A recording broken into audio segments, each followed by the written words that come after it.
CBSE Hindi ज्ञान की श्रृंखला में आपका बहुत बहुत स्वागत है। कक्षा 12 के अंतर्गत हम पद परिचय का अध्ययन कर रहे थे और इससे पूर्व हमने संज्ञा का पूर्ण परिचय यानी उसका भेदोपभेद अध्ययन हमने किया। साथ ही साथ हमने यह जाना कि उसे किस प्रकार पहचाना जाएगा। उसी से संबंधित कुछ अन्य बातों को लेकर हम आज संज्ञा व सर्वनाम की चर्चा करेंगे। आइए देखते हैं। देखिए, ये कुछ उदाहरण है आपके समक्ष। जैसे कालिदास को नाट्य जगत का शेक्सपियर कहा जाता है, समुद्रगुप्त को भारत का नेपोलियन कहा जाता है। इस देश में हरिश्चंद्र घटते जा रहे हैं। एक ऐसा समय था जब हमारे देश में घर घर में सीता और सावित्री थी। देखिए, जब किसी वाक्य में एक व्यक्तिवाचक संज्ञा के पश्चात दूसरी व्यक्तिवाचक संज्ञा प्रयुक्त होती है, जैसे यहाँ कालिदास दिया है, यहाँ शेक्सपियर दिया है, यहाँ समुद्रगुप्त दिया है, यहाँ नेपोलियन दिया है, तो एक व्यक्तिवाचक संज्ञा के पश्चात जब दूसरी व्यक्तिवाचक संज्ञा का प्रयोग किया जाता है तो वह व्यक्तिवाचक संज्ञा जातिवाचक संज्ञा बन जाती है। इसी प्रकार आगे के उदाहरणों में देखिए, जब कोई व्यक्तिवाचक संज्ञा किसी व्यक्ति, वस्तु या स्थान के गुण को प्रदर्शित करते हुए अन्य सभी के लिए प्रयुक्त की जाए, जैसे देखिए लिखा है इस देश में हरिश्चंद्र घटते जा रहे हैं, तो हरिश्चंद्र का मतलब क्या है कि वैसे सत्यवादी जो व्यक्ति हैं वो घटते जा रहे हैं, यानी कि उस गुण वाले सभी के लिए प्रयुक्त कर रहे हैं। तो जब उस गुण वाले सभी के लिए प्रयुक्त कर रहे हैं तो यह व्यक्तिवाचक संज्ञा भी उस समय जातिवाचक बन जाएगी। एक व्यक्तिवाचक के पश्चात दूसरी व्यक्तिवाचक प्रयुक्त हो तो भी जातिवाचक बन जाती है। और जब एक व्यक्तिवाचक संज्ञा किसी व्यक्ति, वस्तु, स्थान आदि के गुणों को प्रदर्शित करते हुए अन्य सभी के लिए प्रयुक्त की जाए तो वह भी व्यक्तिवाचक संज्ञा जातिवाचक बन जाती है। अन्य कुछ उदाहरण देखते हैं।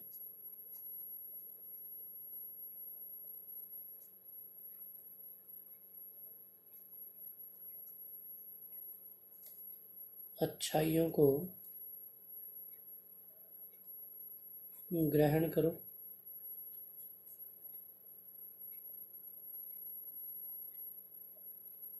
बुराइयों को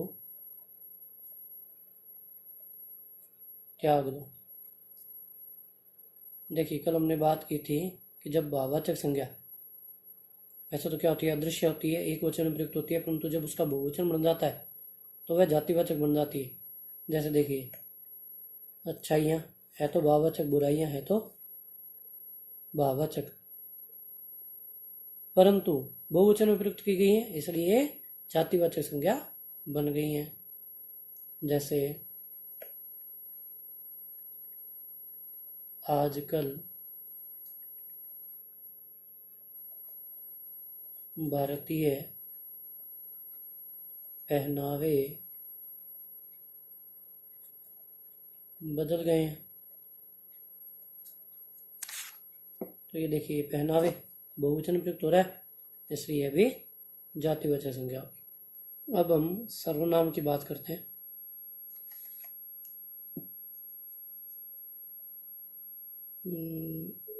सर्वनाम, देखिए सर्वनाम का मतलब क्या होता है। सर्व का मतलब सबका और नाम का अर्थ नाम, सबका नाम। देखिए, संज्ञा में हमने पढ़ा था कि निश्चित नाम होता है, जिसका निश्चित नाम होगा वह आपकी संज्ञा होगी, क्योंकि इस ब्रह्मांड में जो कुछ मौजूद है उसका निश्चित नाम है, इसलिए वो संज्ञा है। परंतु अब सर्वनाम की बात कर रहे हैं तो सर्वनाम क्या है, सबका नाम सर्वनाम है। जैसे देखिए, आपके आसपास बहुत सी वस्तुएं मौजूद होंगी, उन सबका कोई ना कोई नाम होगा, परंतु जब हम उन्हें संबोधित करते हैं या सभी वस्तुओं को एक साथ हमें संबोधित करना हो, सबका नाम है ना, सबका नाम एक ही नाम कहना हो तो कैसे कहेंगे। देखिए, ये एक बहुत बड़ी हमारे सामने समस्या उत्पन्न होती है। कैसे कहे सबका एक ही नाम? देखिए, मान लिए कि आपके आसपास पंखा होगा, आपके हाथ में पेन है, आपने कॉपी ग्रहण कर रखी है, आप मोबाइल पर वीडियो देख रहे हैं। तो जब आप अगर इन सब के लिए यह या वह का प्रयोग करते हैं, तो यह पंखा, यह पेन, यह कॉपी, यह मोबाइल, या वह पंखा, वह पेन, वह कॉपी, वह मोबाइल, तो ये जो यह और वह आपने प्रयुक्त किया, यह उन सब का नाम बन गया, सर्वनाम हो गया। और सर्वनाम क्या होते हैं?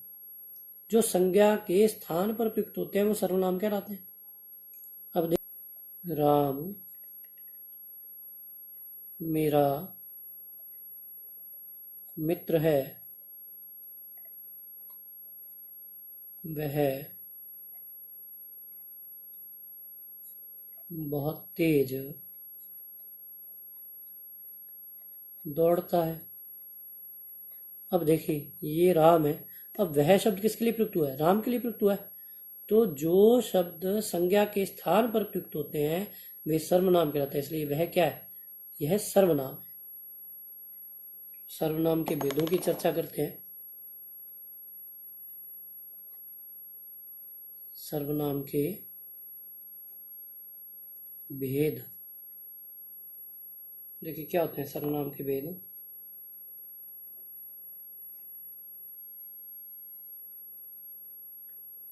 पुरुषवाचक सर्वनाम,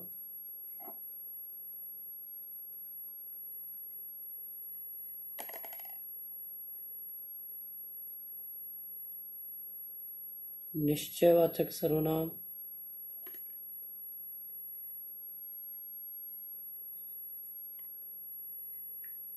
अनिश्चयवाचक सर्वनाम,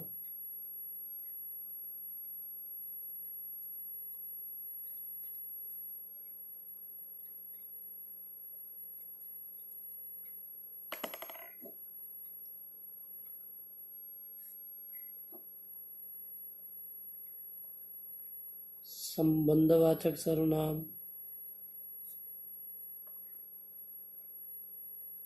प्रश्नवाचक सर्वनाम,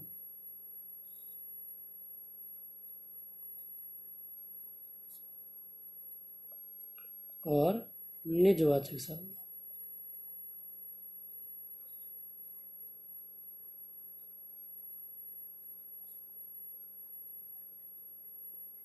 देखिए, इन्हें समझने का प्रयास करते हैं।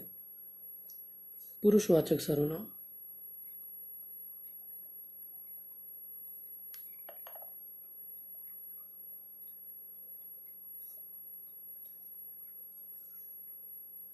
देखिए हिंदी में 3 पुरुष होते हैं। देखिए, प्रायः बातचीत में या लेखन में 3 व्यक्तियों का उल्लेख होता है। एक तो होता है वक्ता, जो होता है बोलने वाला। दूसरा होता है श्रोता, जो सुनने वाला होगा। और तीसरा होता है अन्य, जिसके संबंध में बात कही जा रही हो। इस प्रकार व्यक्तियों को पुरुष कहा जाता है। हिंदी में उन्हें पुरुष कहा जाता है। तो 3 पुरुष होते हैं, वक्ता, श्रोता और अन्य। तो पुरुषवाचक सर्वनाम में इन 3 पुरुषों की गणना की जाती है। अब देखिए, वक्ता की बात करते हैं कि इसे उत्तम पुरुषवाचक सर्वनाम भी बोलते हैं। तो उत्तम पुरुष का प्रयोग वक्ता स्वयं के लिए या अन्य से संबंध स्थापित करने के लिए करता है। इसलिए वो इसमें मैं, हम का प्रयोग करता है। और इसके कई रूप, जैसे बात की जाए कि मेरा, हमारा, मुझे, मेरे लिए आदि, तो इनका ही प्रयोग करता हूँ। उसी प्रकार मध्यम पुरुष जो सर्वनाम है उसके अंतर्गत श्रोता के लिए प्रयुक्त किए गए जो शब्द होंगे वह उनका प्रयोग करेगा। देखिए, यदि वक्ता सुनने वालों के लिए प्रयोग करता है, यदि वो उससे छोटा है तो तू का प्रयोग करेगा, बहुत सारे तुम का प्रयोग, आदर देगा तो आप का प्रयोग करेगा। इसी प्रकार अन्य पुरुष, जब एक व्यक्ति कह रहा है, दूसरा सुन रहा है और किसी अन्य के लिए बात हो रही, तो वह आपका अन्य पुरुष माना जाता है। उसमें वह, यह, वह, ये, वे, वो, उनसे, उनके लिए, उन्होंने, इस प्रकार के शब्दों का प्रयोग करते हैं। देखिए एक उदाहरण के माध्यम से समझते हैं। जैसे यह मेरा भाई है। देखिए यह मेरा भाई है, यानी कि जब यह, वह, ये, वे, वो, इसका प्रयोग किसी व्यक्ति के लिए किया जाए, किसी प्राणी के लिए किया जाए, तब वहां पर आपका अन्य पुरुषवाचक सर्वनाम होता है।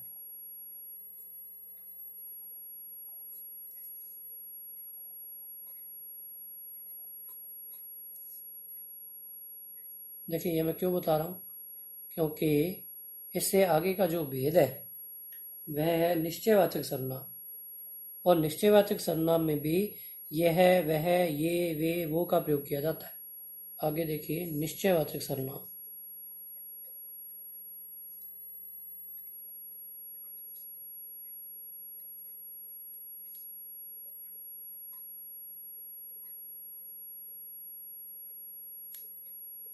जिस सर्वनाम से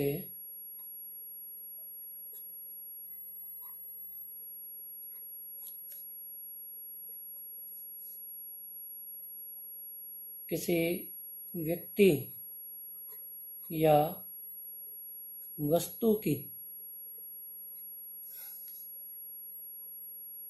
निश्चितता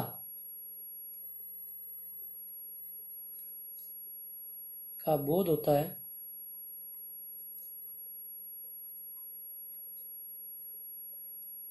उसे निश्चयवाचक सर्वनाम कहते हैं।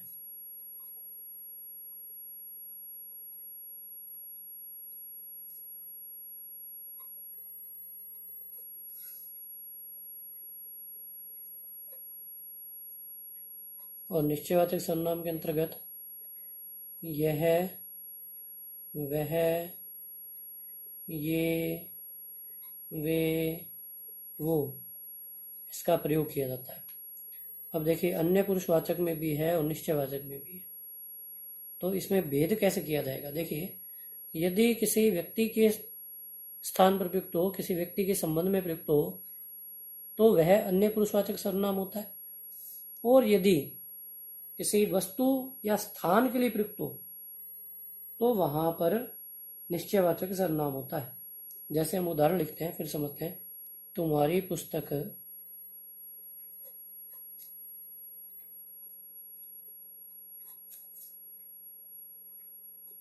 यह नहीं, वह है। अब देखिए यहाँ पर ये जो यह और वह का प्रयोग हो रहा है, तो यह आपका निश्चयवाचक सर्वनाम है, क्योंकि यहाँ पर किसी व्यक्ति के लिए प्रयुक्त न होकर वस्तु के लिए प्रयुक्त हुआ है। तो जब वस्तु के लिए प्रयुक्त होता है तब वह, या फिर स्थान के लिए प्रयुक्त होता है तो वह निश्चयवाचक सर्वनाम होता है। जैसे हमने यहाँ लिखा वह आ गया। अब यहाँ वह का प्रयोग कर रहे हैं, किसी व्यक्ति के लिए कर रहे हैं, तो यहाँ पर क्या आएगा, अन्य पुरुषवाचक सर्वनाम।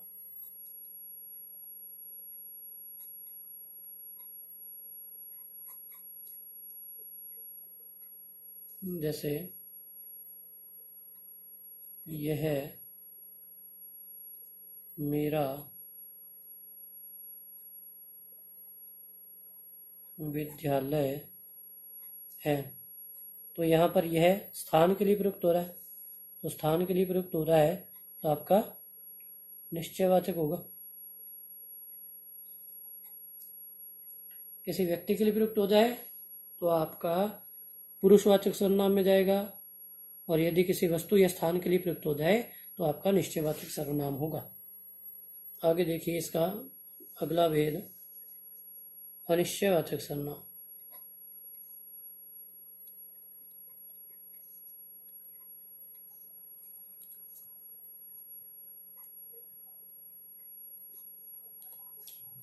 ऐसे कहते हैं कि जिन सर्वनाम शब्दों से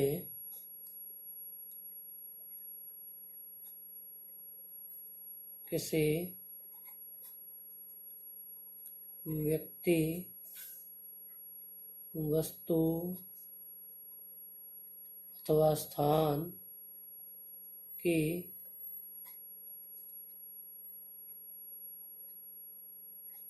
अनिश्चितता का बोध हो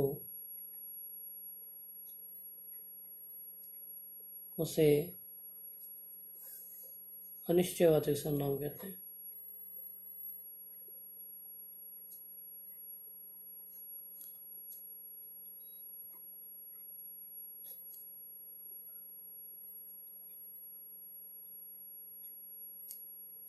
और अनिश्चयवाचक सर्वनाम दो ही होते हैं, कोई और कुछ। देखिए प्राणियों के लिए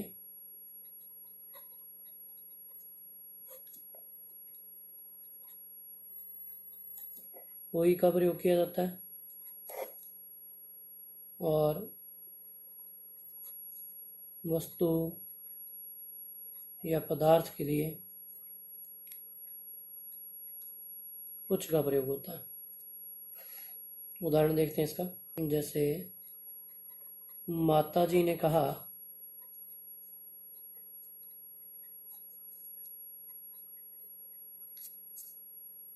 विद्यालय में कुछ खा लेना। तो ये क्या हुआ, यहाँ पर कुछ का प्रयोग हुआ है, अनिश्चयवाचक सर्वनाम है। कोई या कुछ केवल दो ही प्रयुक्त होते हैं। जैसे हमने लिखा दरवाजे पर कोई आया है। तो अब जो कोई आया उसका कोई ना कोई नाम तो होगा, संज्ञा होगी वह, परंतु हमें ज्ञात नहीं है, इसलिए अनिश्चित है, इसलिए यहाँ पर कोई का प्रयोग करें और ये अनिश्चयवाचक सर्वनाम है। आगे बात करते हैं अगले भेद, संबंधवाचक सर्वनाम।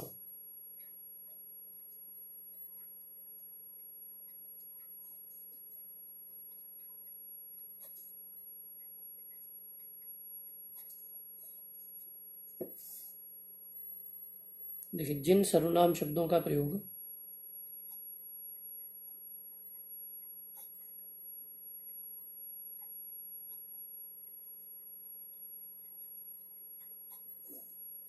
संज्ञा अथवा सर्वनाम से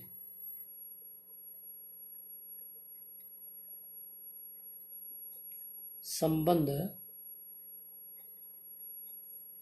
स्थापित करने हेतु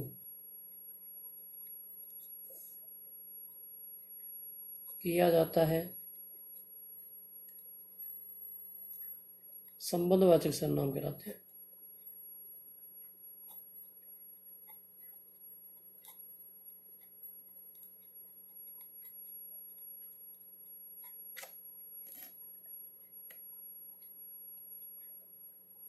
देखिए आपने कारक पढ़ा होगा, कारक, संबंध कारक। तो संबंध कारक में प्रयोग करते हैं का, के, की, रा, रे, री, ना, ने। इन कारकों से मिलकर बनने वाले शब्द संबंध कारक होते हैं अथवा संबंधवाचक सर्वनाम के होते हैं। जैसे मेरा, मेरी, मेरे, तुम्हारा, तुम्हारी, तुम्हारे,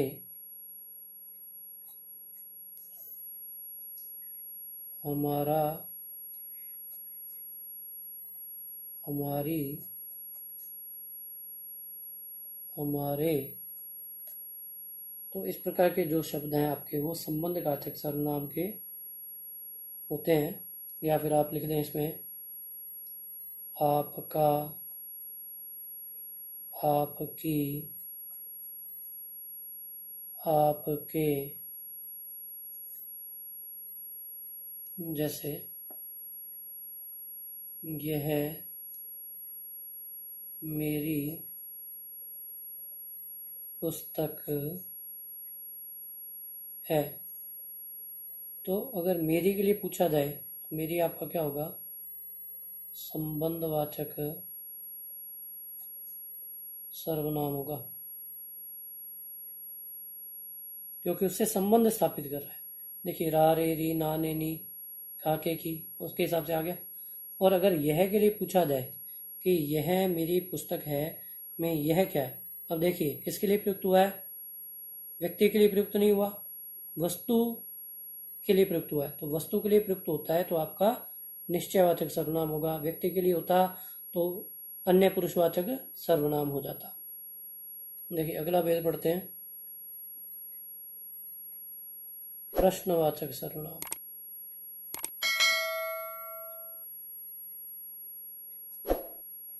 देखिए प्रश्नवाचक सर्वनाम क्या होते हैं? प्रश्नवाचक सर्वनाम आपके ये 6 होते हैं। क्या, कब,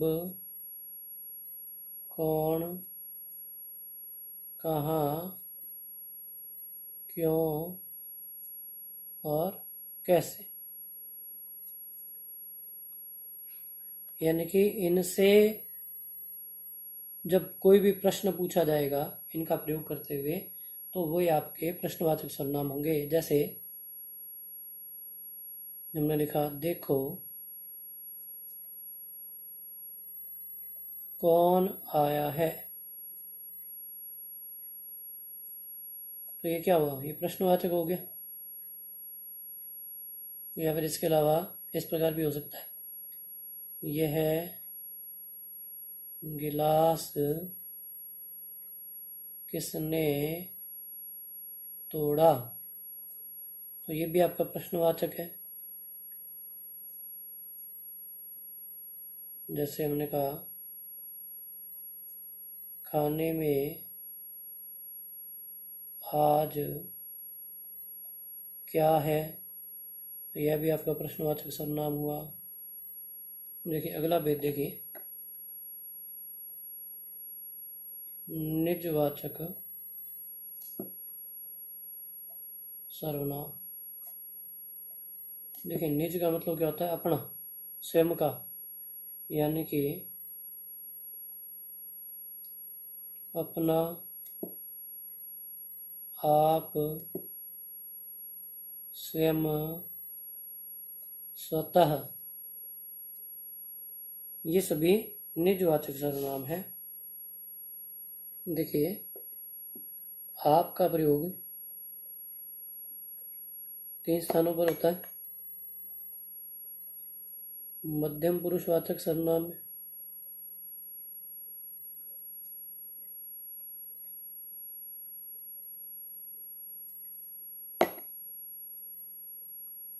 एक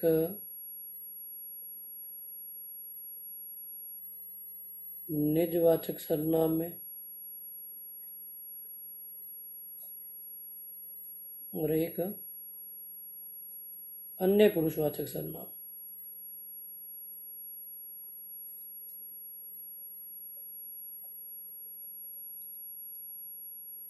देखिए जब व्यक्ति किसी अन्य को आदर देने के लिए आप शब्द का प्रयोग करता है तो वह मध्यम पुरुषवाचक सर्वनाम होगा। जैसे माता जी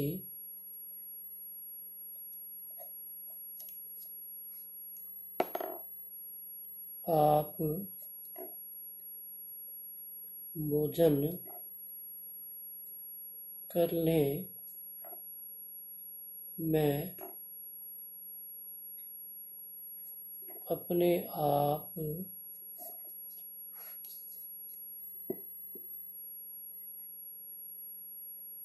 भोजन ले लूँगा। देखिए यहाँ पर तो उसने आदर के लिए प्रयुक्त किया है, और जब आदर के लिए प्रयुक्त कर रहा है यहाँ पर, तो ये तो हो गया मध्यम पुरुषवाचक सर्वनाम। यहाँ पर वो स्वयं के लिए कर रहा है, स्वयं के लिए कर रहा है तो हो गया निजवाचक।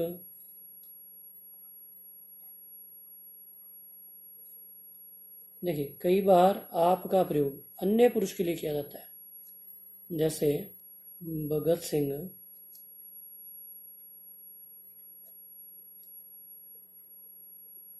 महान क्रांतिकारी थे,